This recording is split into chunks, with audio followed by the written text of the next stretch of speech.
Everyone, my name is Shivansh Gaur और स्वागत है आपका मेरे चैनल पे जिसका नाम है बायोलॉजिकल। आज के इस वीडियो में हम लोग देखने जा रहे हैं इनकम्प्लीट डोमिनेंस। इनकम्प्लीट डोमिनेंस जो है ये वेरिएशन है, ये मेंडल्स की इनहेरिटेंस का क्या है, मेंडल की इनहेरिटेंस का क्या है, वेरिएशन है। It is a variation from Mendel inheritance.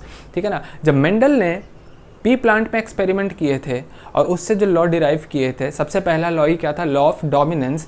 जब हमने इसी तरीके के एक्सपेरिमेंट्स कुछ और प्लांट्स में करे तो हमें कुछ वेरिएशन दिखाई पड़े मेंडल के लॉ से, मेंडल के फर्स्ट लॉ से, जिसका नाम क्या था, मेंडल का लॉ ऑफ डोमिनेंस। हमें इससे वेरिएशन दिखाई पड़े तो हमने उन वेरिएशंस को अब हम लोगों को पढ़ना है, जिसमें से हम लोग सबसे पहले पढ़ने जा रहे हैं इनकम्प्लीट डोमिनेंस। इसके बाद नेक्स्ट वीडियो होगा को डोमिनेंस पे। तो अगर आपको इनकम्प्लीट डोमिनेंस और को डोमिनेंस पे फुल कॉन्सेप्ट वीडियो चाहिए तो आप अभी तुरंत का तुरंत सब्सक्राइब कर लो चैनल, क्योंकि नेक्स्ट वीडियो भी बहुत अच्छा होने वाला है। इस वीडियो को पूरा देखना, इसके बाद इनकम्प्लीट डोमिनेंस हमेशा हमेशा के लिए दिमाग में बस जाएगा।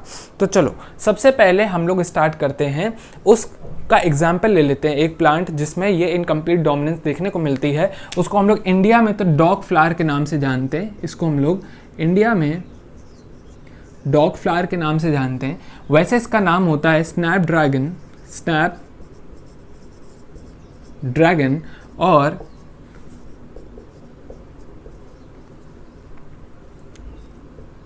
एंटीरिनम स्पीशीज में ये आता है। ठीक है ना। स्नैप ड्रैगन की हम लोग बात कर रहे हैं। स्नैप ड्रैगन में हम लोगों को incomplete, we are talking about incomplete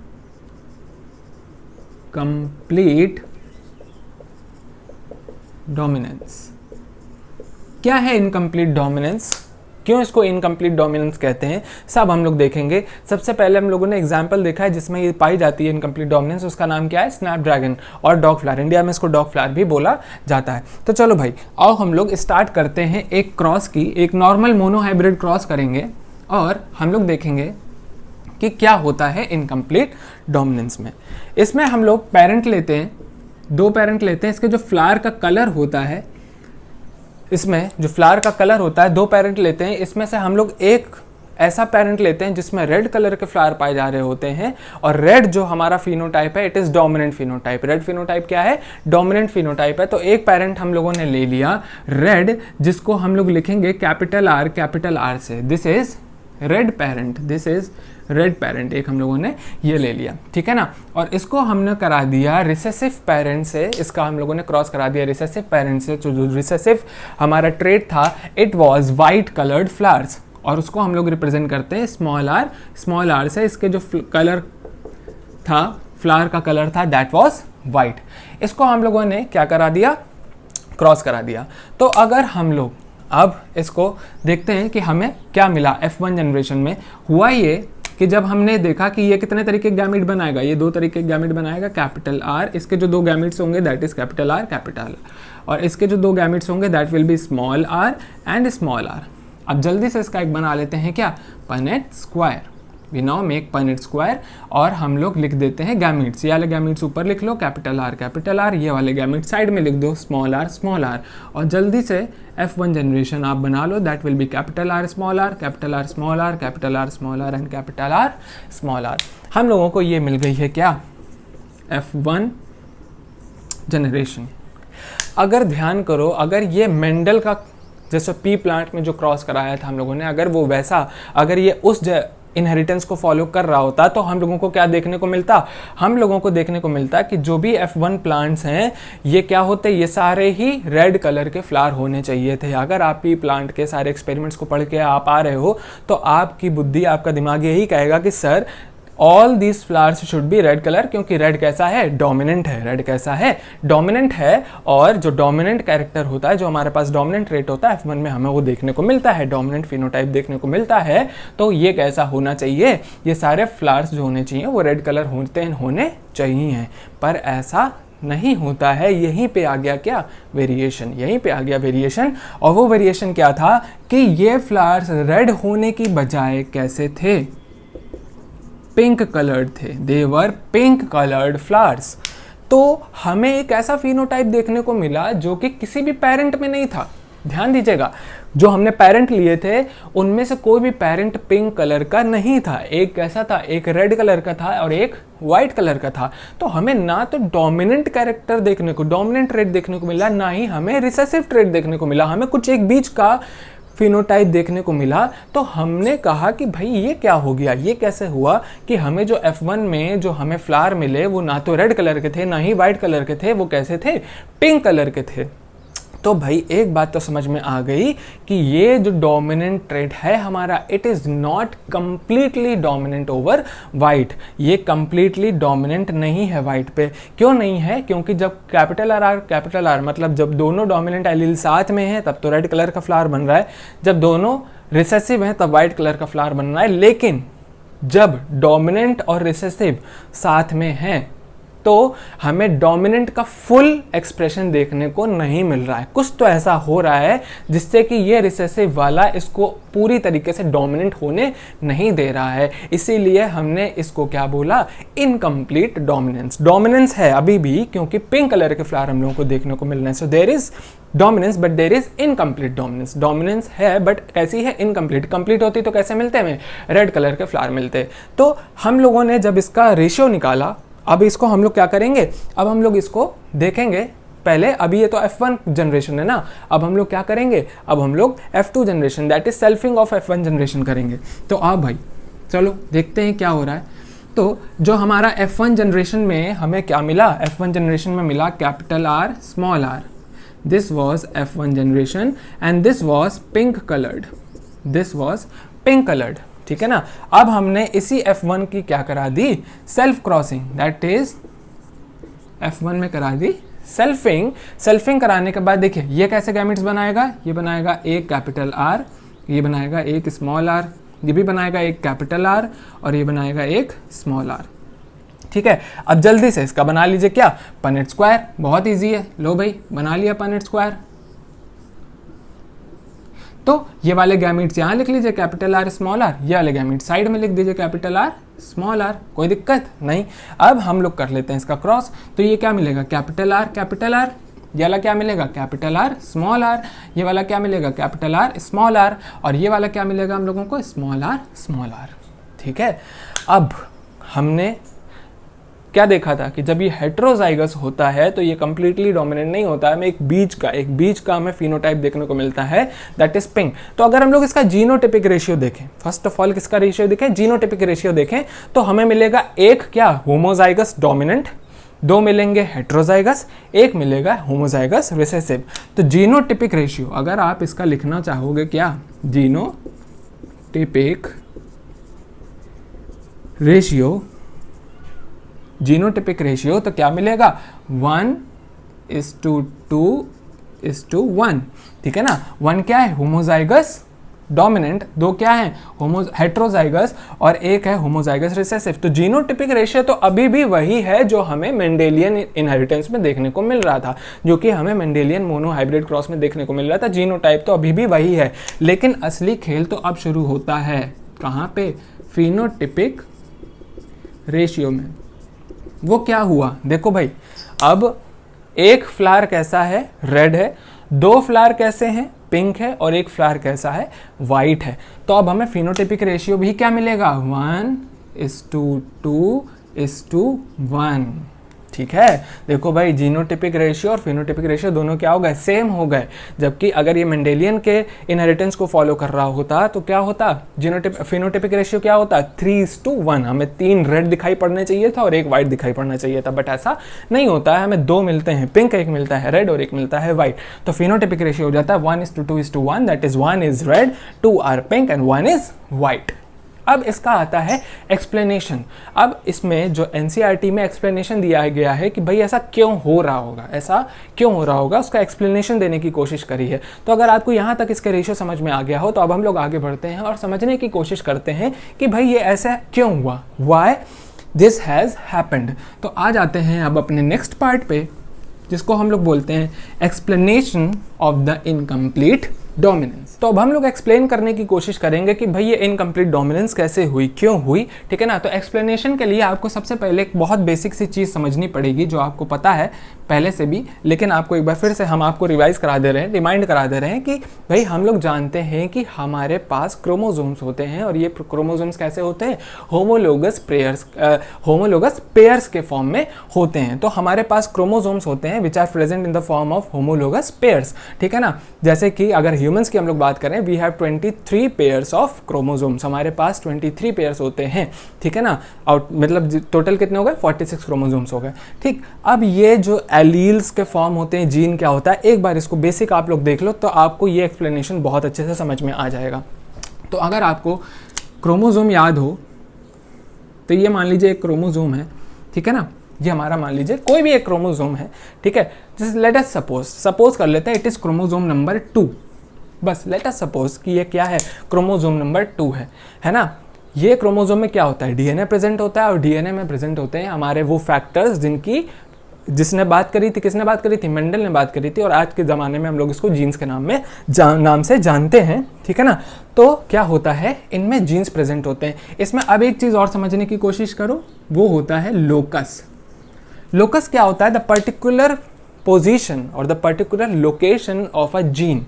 जो जीन की, किसी भी पर्टिकुलर जीन की जो लोकेशन होती है ऑन अ क्रोमोसोम, वो चेंज नहीं होती है, वो हमेशा क्या रहती है, सेम रहती है। फॉर एग्जांपल अगर मान लो ये क्रोमोसोम नंबर 2 पे हम लोग ऐसे सपोज कर लेते हैं कि प्लांट की हाइट का जीन प्रेजेंट है, मान लो यहाँ पे मान लो प्रेजेंट है प्लांट की हाइट का जीन, तो इसी का एक होमोलोगस पेयर भी होगा कि नहीं होगा, इसी का एक होमोलोगस पेयर भी होगा, दैट इज एक और क्रोमोसोम नंबर, इसी क्रोमोसोम नंबर 2 का एक पेयर इसी के ठीक बगल में प्रेजेंट होगा, इसके ठीक सामने प्रेजेंट होगा, उसमें भी ये same gene exact same location पे ही प्रेजेंट होगा, ठीक है ना।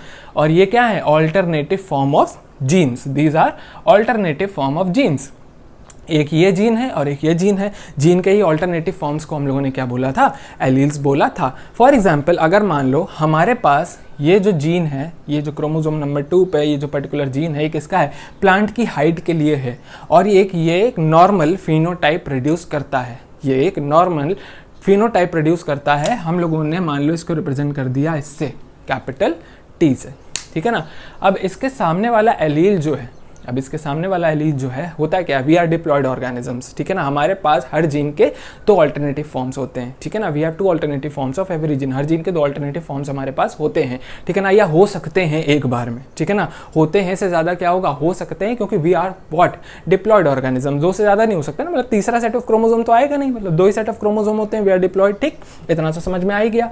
तो हमारे पास क्या है, मान लो ये एक नॉर्मल फिनोटाइप प्रोड्यूस करने वाला एक जीन है जो कि प्लांट की हाइट के लिए रिस्पॉन्सिबल है, ठीक है ना। इसके सामने जो ठीक जीन है वो भी प्लांट की हाइट के लिए ही रिस्पॉन्सिबल होगा, पहली बात तो ये कंफर्म कर लो। दूसरी बात, इसमें कुछ मॉडिफिकेशंस हो सकते हैं। इन मॉडिफिकेशन के बारे में आप लोग और जानेंगे मॉलिक्यूलर वाले चैप्टर में, जिसमें आप लोग म्यूटेशंस एंड ऑल पढ़ेंगे, तो उसमें आपको पता चलेगा कि these genes could be modified, these genes could be modified. And ये जो मॉडिफाइड जीन होता है, अब आ जाते हैं किस पे, एक तो हमारा होता है अनमॉडिफाइड जीन, एक होता है क्या, अनमॉडिफाइड जीन, और दूसरा होता है हमारा, दूसरा जो होता है हमारा that is modified gene. Modified gene कौन सा जीन होगा, वो जीन होगा जिसमें कुछ चेंजेस आए हैं over the time, over the period of time, उसमें अगर कुछ चेंजेस आए हैं तो उसको हम लोग क्या बोलेंगे, मॉडिफाइड जीन बोलेंगे, ठीक है ना। और अनमॉडिफाइड जीन क्या होगा, जिसमें कोई भी समय के साथ मॉडिफिकेशन नहीं आया है, वो एक नॉर्मल फिनोटाइप प्रोड्यूस कर रहा है, ठीक है ना। हम लोग इस केस में मान के चलते हैं, इस केस में फिलहाल अभी मान के चलते हैं कि मान लो जैसे ये क्या है, ये कैपिटल T है, ये टॉल फिनोटाइप देता है, ये क्या देता है, टॉल फिनोटाइप देता है। अब इसके सामने वाला जो जीन है वो तो या तो एग्जैक्ट सेम हो सकता है, या तो एग्जैक्ट कॉपी हो सकता है, या तो, लेकिन हमेशा नहीं होता है, जो समझाने वाली बात है। या तो एग्जैक्ट कॉपी हो सकता है, तो अगर एग्जैक्ट कॉपी होता है तो क्या हो जाएगा, सामने वाले भी एग्जैक्ट कॉपी हो गए, मतलब क्या है, कैपिटल टी आ गया, तो हमारे पास homologous pairs of dominant allele आ गए, ठीक है ना। लेकिन अगर इसमें कोई भी मॉडिफिकेशन हो गया, तो हम लोग अब इसको कैपिटल T से रिप्रेजेंट नहीं कर सकते, इसलिए अब हम लोग इसको किससे रिप्रेजेंट करने लगते हैं, स्मॉल t से। अगर इसमें मॉडिफिकेशन होने के बाद जो फिनोटाइप में चेंजेस आ रहे हैं तो हम इसको रिप्रेजेंट करने लगते हैं स्मॉल टी से, और यही होते हैं हमारे ऑल्टरनेटिव फॉर्म ऑफ जीन्स। यही होते हैं क्या, ऑल्टरनेटिव फॉर्म ऑफ जीन्स, जिनको हम लोग क्या बोलते हैं, एलील्स बोलते हैं। अब ये तो अनमॉडिफाइड वाला है, अनमॉडिफाइड वाला है नॉर्मल फिनोटाइप प्रोड्यूस कर रहा है, अभी हमें उससे मतलब नहीं है। असली मुद्दे की बात अब यहाँ से स्टार्ट होगी कि ये मॉडिफाइड जीन, ये जो हमारा मॉडिफाइड जीन है ये क्या करता है। देखो भाई, ये 3 पॉसिबिलिटीज़ हैं। ऐसे मान के चलते हैं कि मान लो ये एक जीन है, ये एक जीन है जो कि किस लिए रिस्पॉन्सिबल है, ठीक है ना। यहाँ पे हम लोग मान लेते हैं कि दिस पर्टिकुलर जीन, यहाँ पे अब ये कैपिटल टी स्मॉल टी हटा दो, ठीक है ना, ये कैपिटल टी स्मॉल टी हटा दो बस, क्योंकि वो स्पेसिफिक नहीं बनाना है ना, हमें ब्रॉड सेंस में देखना है। तो हम लोग ये देख रहे हैं कि ये मान लीजिए कोई जीन है जो कि रिस्पॉन्सिबल है, let us suppose which is responsible for converting, ये एक ऐसा एंजाइम प्रोड्यूस करता है जो कि कन्वर्ट कर दिया पर्टिकुलर सबस्ट्रेट से बाइंड करता है। ये gene, this gene is producing an enzyme E, ये enzyme E, this is enzyme, it is producing a particular enzyme, ये एक पर्टिकुलर एंजाइम प्रोड्यूस कर रहा है जो कि सबस्ट्रेट एंजाइम किस पे एक्ट करता है, सबस्ट्रेट पे एक्ट करता है, जो कि किसी भी पर्टिकुलर सबस्ट्रेट के ट्रांसफॉर्मेशन के लिए ज़रूरी है प्रोडक्ट में। बात समझ में आ रही, किसी भी सबस्ट्रेट के ट्रांसफॉर्मेशन के लिए ज़रूरी है, क्या ज़रूरी है, एंजाइम, ठीक है। अब पहला केस क्या हो सकता है, इन द फर्स्ट केस ये जो मॉडिफाइड जीन है, ये जो हमारे पास मॉडिफाइड जीन है, ये दोनों मिला के क्या बना रहे हैं, एक एंजाइम बना रहे हैं, ठीक है। ये हमारा जो मॉडिफाइड जीन है, पहला केस ये हो सकता है, या तो ये नॉर्मल एंजाइम बनाएगा, नॉर्मल एंजाइम बनाएगा, पहला केस में नॉर्मल एंजाइम बनाएगा। तो अगर ये नॉर्मल एंजाइम बना रहा है, एकदम नॉर्मल वाले से जैसा एंजाइम बना रहा है, ठीक है ना, तो क्या होगा कि है ये मॉडिफाइड, तो ये जो केस होता है ये कोडोमिनेंस का होता है। ये हम लोग कोडोमिनेंस जब आगे पढ़ेंगे तो ज़्यादा अच्छे से समझ पाएगा कि देखिए बना रहा है नॉर्मल एंजाइम, जब ये नॉर्मल एंजाइम बना रहा है तो ये कैसा फिनोटाइप देगा, ये डोमिनेंट ही फिनोटाइप देगा, कैसा देगा, डोमिनेंट फिनोटाइप देगा। But the gene is modified, gene क्या है, मॉडिफाइड जीन की बात कर रहे हैं ना, मॉडिफाइड जीन के पहले केस की बात कर रहे हैं। तो मॉडिफाइड जीन में पहला केस है नॉर्मल एंजाइम, अगर ये नॉर्मल एंजाइम प्रोड्यूस कर रहा है तो ये तो सबस्ट्रेट को कन्वर्ट करेगा प्रोडक्ट में, लेकिन अभी इसमें सिंस थोड़ा सा मॉडिफिकेशन हो गया है तो इसके सबस्ट्रेट और प्रोडक्ट में थोड़ा सा डिफरेंस आएगा, बहुत माइन्यूट डिफरेंसेस आएंगे, बट प्रोड्यूस कैसा करेगा, ये भी एक डोमिनेंट फिनोटाइप प्रोड्यूस करेगा, ये भी एक डोमिनेंट फिनोटाइप प्रोड्यूस करेगा। ऐसी इनहेरिटेंस को कोडोमिनेंस बोलते हैं, जो कि हम लोग अभी आगे पढ़ेंगे, नेक्स्ट वीडियो में पढ़ेंगे। या फिर क्या बनाएगा, ये लेस एफिशिएंट एंजाइम, ठीक है ना। और 2 केसेस और हो सकते हैं, उनको भी लगे हाथ देख लो, फिर आगे की बात करते हैं, ठीक है ना। एक तो यह बनाएगा नॉन फंक्शनल एंजाइम, ये भी हो सकता है, ये जो मॉडिफाइड हमारा एलील है या मॉडिफाइड जो हमारा जीन है, नॉन फंक्शनल एंजाइम बना सकता है, या तो ये, ठीक है ना। या फिर नो एंजाइम एट ऑल, ठीक है ना। या तो पहला केस है जिसमें नॉर्मल एंजाइम, अगर ये नॉर्मली एंजाइम बना रहा है, मॉडिफाइड एलील अगर एकदम नॉर्मल एंजाइम बना रहा है, तो वो हमारा केस आ जाता है किसका, कोडोमिनेंस का आ जाता है, वो हम लोग बाद में पढ़ेंगे। दूसरा क्या, लेस एफिशिएंट एंजाइम, मतलब अब एंजाइम बना रहा है, यही है, यहीं पे मुद्दे की बात है अपनी, यहाँ पे ये समझने वाली बात है। लेस एफिशिएंट एंजाइम मतलब यहाँ पे जो मॉडिफिकेशन हुआ है एंजाइम में, क्या हो गया है, यहाँ पे एंजाइम के बनने में क्या हो गया है, थोड़ा सा लेस एफिशिएंट बनने लगा है, मॉडिफिकेशन हुआ है, जीन में क्या हुआ है, मॉडिफिकेशन हुआ है, जिससे वो एंजाइम तो बना रहा है बट लेस एफिशिएंट है, ठीक है। फिर बाकी के 2 केसेस क्या हैं, एक तो नॉन फंक्शनल एंजाइम और दूसरा नो एंजाइम एट ऑल, इसकी अभी हम लोग बात करेंगे। अभी हम लोग किस पे फोकस करेंगे, लेस एफिशिएंट एंजाइम। तो हमारा अब अगर हम लोग उसी वाले स्नैपड्रैगन वाले पे आ जाएं और हम लोग ये मान लें कि ये वाला जो है ये स्मॉल आर है और ये क्या है, ये कैपिटल आर है, this particular gene is capital R, this is small r. अब क्या हो रहा है कि ये कैपिटल आर वाला तो क्या है, एकदम नॉर्मल एंजाइम बना रहा, कोई दिक्कत नहीं है, लेकिन ये जो स्मॉल वाला है, ये जो स्मॉल वाले से मॉडिफिकेशन हो गया इसलिए इसको स्मॉल से लिख रहे हैं, ठीक है। तो अब ये जो स्मॉल वाला है ये एंजाइम तो बना रहा है बट कैसा बना रहा है, लेस एफिशिएंट एंजाइम बना रहा है। तो ये इस वाले को कंप्लीटली डोमिनेंट होने नहीं देता है, ये वाला जो हमारा जीन है ये इसको कंप्लीटली डोमिनेंट नहीं होने देता है, क्योंकि एंजाइम तो अब ये भी बना रहा है, एंजाइम तो अब ये भी बना रहा है, तो ये भी अपने प्रोडक्ट को बनाएगा, ये भी अपने प्रोडक्ट को बनाएगा, ठीक है ना। तो उसके कारण हो गई क्या, मिक्सिंग। उसके कारण क्या हो गई, मिक्सिंग। तो ये तो रेड बना ही रहा था, इसने भी एंजाइम बनाया बट थोड़ा लेस एफिशिएंट था। कैसा था, लेस एफिशिएंट था, तो मिक्सिंग हो गई, तो फ्लावर्स रह गए ना तो रेड ना तो रह गए वाइट, क्या बन गए, पिंक। बीच का हमें फिनोटाइप देखने को मिल गया। तो ये किस में हो रहा था, लेस एफिशिएंट एंजाइम में हो रहा था। नॉर्मल एंजाइम में क्या होगा, अगर ये मॉडिफाइड एलील भी नॉर्मल एंजाइम बनाने लगेगा तो हमें कोडोमिनेंस देखने को मिलेगी, जो कि हम लोग बाद वाले वीडियो में देखेंगे।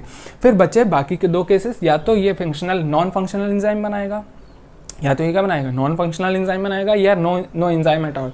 मगर अगर मान लो ये मॉडिफाइड एलील फंक्शन एंजाइम बना भी रहा है लेकिन फंक्शनल नहीं, किसी काम का नहीं है, तो इसका कुछ भी एक्सप्रेस नहीं होगा, ठीक है। इसका एंजाइम एक्सप्रेस नहीं होगा, मतलब इसका फिनोटाइप एक्सप्रेस नहीं होगा। नो एंजाइम एट ऑल, अब जब एंजाइम ही नहीं बन रहा है तो कहानी ही खत्म हो गई, बात ही खत्म हो गई। तो इन दोनों केसेस में ये वाला क्या होगा, कंप्लीटली डोमिनेंट होगा। इन दोनों केसेस में, नॉन फंक्शनल में और नो एंजाइम में, ये जो हमारा अनमॉडिफाइड एलील है, ये जो हमारा अनमॉडिफाइड जीन है, ये क्या होगा, कंप्लीटली डोमिनेंट होगा। लेकिन फर्स्ट वाले केस में कंप्लीटली डोमिनेंट नहीं हो पाएगा। इसमें जो नॉर्मल एंजाइम वाला केस है उसमें कोडोमिनेंस देखने को मिलेगी, लेस एफिशिएंट वाले एंजाइम में हमें इनकम्प्लीट डोमिनेंस देखने को मिलेगी, क्योंकि अब ये वो एंजाइम तो बना रहा है जिससे क्या, व्हाइट कलर क्या हो रहा है, एक्सप्रेस हो रहा है। किसकी वजह से हो रहा है, यही मॉडिफाइड एलील की वजह से हो रहा है। अब ये मॉडिफाइड एलील बना तो रहा है, क्या बना रहा है, एंजाइम बना तो रहा है, बट क्या है, लेस एफिशिएंट है, मतलब इसके जितना एफिशिएंट नहीं है। तो अफेक्ट तो करेगा, ऐसा नहीं कि इफेक्ट नहीं करेगा, क्योंकि एंजाइम तो बन रहा है, बट पूरी तरीके से इफेक्ट नहीं कर पाएगा, ठीक है ना। तो क्या होगा हमारा, कि इसको कंप्लीटली डोमिनेंट नहीं होने देगा और हमें मिलेगा बीच का फिनोटाइप, जो कि हमें इनकम्प्लीट डोमिनेंस में देखने को मिला, and that is pink coloured flowers हमको ऑब्टेन होंगे। अब मेरे ख्याल से आपको ये जो एक्सप्लेनेशन ऑफ इनकम्प्लीट डोमिनेंस जो दिया हुआ है, मेरे हिसाब से आपको बिल्कुल समझ में आ गया होगा कि इनकम्प्लीट डोमिनेंस देखने को कब मिलती है। अगला वीडियो जो होगा कोडोमिनेंस में, उसका भी आपको कॉन्सेप्ट समझ में आ गया कि वो क्यों देखने को मिलती है, और जो हमारी कंप्लीट डोमिनेंस होती है, जो कि हमें मेंडेलियन इनहेरिटेंस में देखने को मिली थी, वो भी क्यों होती है, ठीक है ना। तो आज का वीडियो अगर आपको अच्छा लगा हो, कॉन्सेप्ट सारे समझ में आ गए हो, तो जल्दी से वीडियो को क्या कर लो, लाइक कर दो, चैनल को कर दो सब्सक्राइब और बेल आइकन को कर दो प्रेस, क्योंकि नेक्स्ट वीडियो भी बहुत ही शानदार मज़ेदार होने वाला है। उसमें भी हम लोग ऐसे ही कॉन्सेप्ट से पूरी जेनेटिक्स को पढ़ते जाएंगे, ठीक है। तब तक अपना रखो ख्याल, मिलते हैं नेक्स्ट वीडियो में।